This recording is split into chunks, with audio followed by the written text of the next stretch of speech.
Allahümme salli ala Muhammedin ve ali Muhammed. Bismillahirrahmanirrahim. Elhamdü ve thana lillahi rabbil alemin. Vel akibetu li ehli takva vel yakin. Ve salatu ve selamu ala Resulillahil emin Muhammed sallallahu aleyhi ve alihi ve sellem. Ve ala ali beytihi tayyibin tahirin el ma'asumin aleyhimusselam. وَلَعْنَةُ الدَّائِمْ عَلَى أَعْدَائِهِمْ أَجْمَعِينَ مِنَ الْآنِ إِلَى قِيَوْمِ يَوْمِ الدِّينِ. Artıq Ramazan ayının 19-cu günündəyik. Allah tutduğumuz orucları qəbul eləsin, etdiyimiz əməlləri, etdiyimiz tövbələri bizdən qəbul eləsin. Allah günahlarımızı bağışlasın və Allah bizə müvəffəqiyyət versin Ramazan ayının orucunu tamamlamağa. Ramazan ayının 19-cu günün duasında oxuyuruq. Allahümme zəffir fihi hazzi min bərəkətih. İlahi, bu günün bərəkəti ilə məni bəhrələndir. Və sahil səbili ilə xeyratih. Xeyirlərə doğru yolumu asanlaşdır. Və la təhrimni qəbul həsənatihi ya hadiyə iləl haqqil mubin. Bu günün ehsanını qəbul etməkdən məni məhrum etmə. Ey açıq aşkar haqqa hidayət edən Allah. Ramazan ayının gündəlik dualarında olduğu kimi, bu gündə Allahdan bir neçə fəzilətli əmələ müvəffəq olmağı biz Allahdan istəyir. Allahümme zəffir fihi hazzi min bərəkatih. İlahi, bu günün bərəkəti ilə məni bəhrələndir. Bu gün Allahdan istədiyimiz o gözəl əməldən də biri, bu günün bərəkəti ilə bəhrələnməkdir. Yəni Allah bu günü bizim üçün bərəkətli etsin. Bərəkət, mübarək eyni sözdəndir, yəni eyni kökdən olan sözlərdir. Hər ikisi yəni faydalı olan, xeyirli olan mənasındadır. Biz bəzən, məsələn, biri görürsünüz ev alır, təzə ev alanda deyirik mübarək olsun, ya təzə nəsə bir əldə edəndə deyirik mübarək olsun, və yaxud da ki, hansısa bir iş görəndə, xeyirli bir iş görəndə deyirik bərəkətli olsun. Yəni mübarək, bərəkət eyni kökdən ibarət. Bəs görək, bərəkət yəni nədir? Bərəkət sözünün mənası və yaxud da ki, bərəkətli ki olsun deyirik. Yəni, bərəkətli olmaq nədir? Nəyə dəlalət edir? Bəzən insanlar belə fikirləşir ki, pulun çoxluğu bərəkətin çoxluğuna dəlalət edir. Yəni, əgər bir insanın əlində çoxlu pul varsa və ya hər hansısa bir əşya, ehtiyacı olan bir nədirsə, o varsa, yəni onun çoxluğu onun bərəkətli olmağına dəlalət edir. Amma əksinə belə deyil. Yəni az da ola bilər. Amma insan üçün daha faydalı olan bir hala gəlirsə, o onun üçün bərəkətli olar. Yəni insan ola bilər bəzən çox pulla özünə faydalı bir iş görə bilməz. Amma az bir pulla faydalı bir iş görə bilər. Yəni daha çox savab əldə edə bilər. Bunun haqda Peyğəmbərin dövründə baş verən bir hadisəni nəql etdikdən sonra, yəni biz o hədisdə, rəvayətdə görəcəyik ki, həqiqətən də yəni pulun çoxluğu və ya azlığı onun bərəkətli və ya bərəkətsiz olmağına dəlalət eləmir. Az olmuş olsa da belə, daha çox savab əldə edən, daha çox faydası olan bir pul, yəni xərclənərsə o yerə, o daha çox belə deyə bərəkətli olar. Peyğəmbərin dövründə Allah Resulü Həzrəti Muhammed sallallahu aleyhi və alihi və səlləm Əmir əl-Müminin Əli əleyhissalama 12 dirhəm pul verir. Və buyurur ki, ey Əli, get bazarda mənə bir köynək al. Əli əleyhissalam pulu götürür, gedir bazara və 12 dirhəm qiymətində olan bir köynəyi alır. Gətirir onu Peyğəmbərin yanına. Peyğəmbər o köynəyə baxır, buyurur ki, ya Əli, ey Əli, bu köynək yəni mən bunu bəyənmədim, yəni bu mənə uyğun deyil.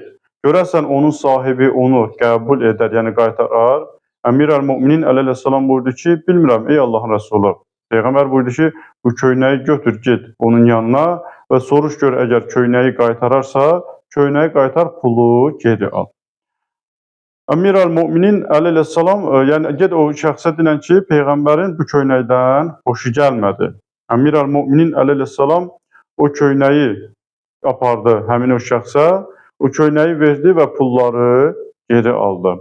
Və təzədən Peyğəmbərin yanına gəldi, Peyğəmbərlə birlikdə bazara getdilər ki, bir köynək alsınlar. Peyğəmbər gedəndə gördü ki, bir cariyə yolun ortasında dayanıb ağlayır. Allah Rəsulü buyurdu ki, yəni sən niyə ağlayırsan? Ağlamağına səbəb nədir? Cariyə buldu ki, ya Rəsulallah, ey Allahın Rəsulü, mənim sahibim mənə 4 dirhəm pul verib ki, gedim ehtiyacım olanları, yəni ehtiyacı olanları alım. 4 dirhəm pul verib və ehtiyacı olanları almağa məni göndərib. Və mən də o 4 dirhəmi itirmişəm.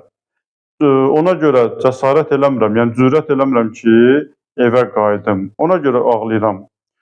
Peyğəmbər 4 dirhəmi o şəxsə verdi, həmin cariyəyə verdi. Dedi ki, irci ilə əhlik, yəni get öz əhlinin yanına, yəni sahibimin yanına get. Peyğəmbər sonra yoluna davam elətdi bazara. Getdi bazardan 4 dirhəmə bir köynək aldı. 4 dirhəmi, yəni 12 dirhəmin 4 dirhəmini həmin cariyəyə vermişdi. Növbəti 4 dirhəmə özünə bir köynək aldı və onu geyindi. Yəni qəmis, yəni üstdən geyinən bir köynək. Onu aldı, geyindi və Allaha həmd etdi. Bazardan çıxanda gördü ki, bir uriyan bir şəxs, yəni əynində paltarı olmayan bir şəxs dayanıb belə dua edir ki, mən kəsəni kəsahullahu min thiyabil cənnə. Hər kim məni geyindirsə, Allah da onu cənnət paltarı ilə geyindirsin. Allah Resulü sallallahu aleyhi və səlləm aldığı həmin o üst köynək ki var idi, geyim ki var idi, onu əynindən çıxartdı, verdi o sail insana, yəni onu geyindirdi. Sonra yenidən bazara qayıtdı və həmin əlində qalan o 4 dirhəm ki var idi, təzədən onu həmin 4 dirhəm müqabilində özü üçün bir köynək aldı və onu geyindi, yenə də Allaha həmd elədi. İndi bazardan çıxıb qaydanda yenə də yolun ortasında o cariyəni gördü. Peyğəmbər Əkrəm sallallahu aleyhi və səlləm buyurdu ki, yəni səbəb nədir? Bəs sən niyə evinə getmədin? Axı sənə o 4 dirhəmi verdim, mən niyə getmədim? Həmin cariyə buyurur ki, ya Rasulallah, mən artıq gecikmişəm. Yəni onların mənə ki tapşırmışdı, get bazardan ehtiyacları olan al, gəl. Həmin müddəti mən artıq ötmüşəm, yəni gecikmişəm və qorxuram ki, mən gedərəm, məni vurarlar. Peyğəmbər buyurdu ki, qalx bir yerdə gedək. Mənə yolu göstər, yəni evinizin yolunu göstər, bir yerdə gedək. Peyğəmbər sallallahu aleyhi və səlləm gəlib qapıya çatanda buyurdu ki, Əssalamu aleykum ya əhləddar. Ey ev əhli, salam olsun sizə.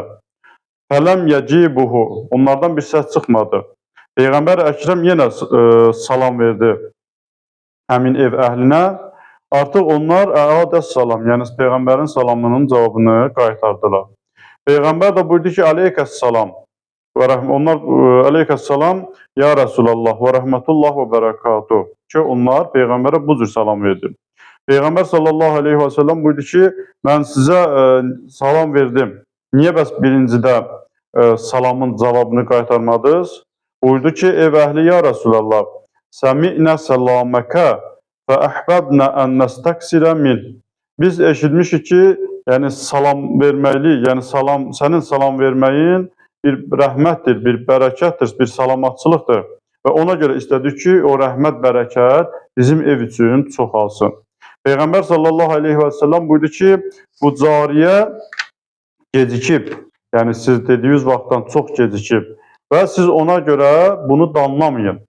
Yəni bu gecikdiyinə görə bunu danlamayın.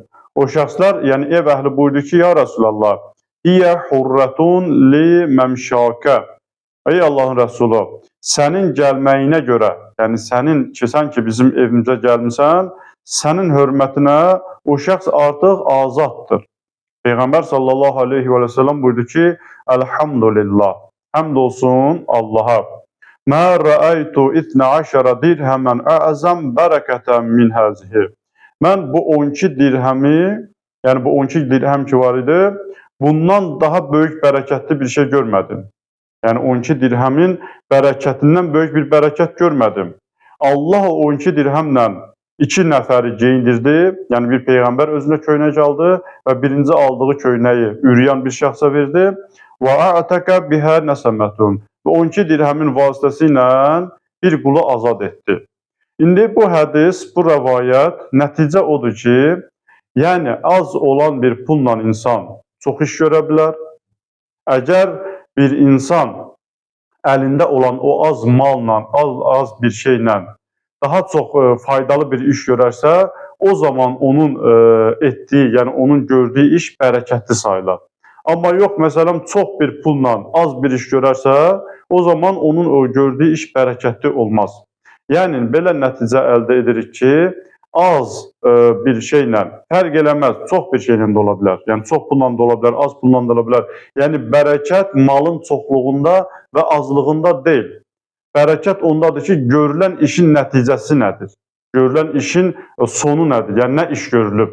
Əgər görülən iş öz sahibi üçün daha çox fəzilət, daha çox savab əldə edirsə, deməli, o əməl nədir? Bərəkətlidir. Yox, əgər görülən iş, görülən əməl azdırsa, yəni o bərəkətli qismində olmaz. Allah bizim etdiyimiz əməlləri bərəkətli əməllərdən qərar versin, tutduğumuz orucu qəbul eləsin. Vəssalamu aleykum və rəhmətullahi və bərəkatuh.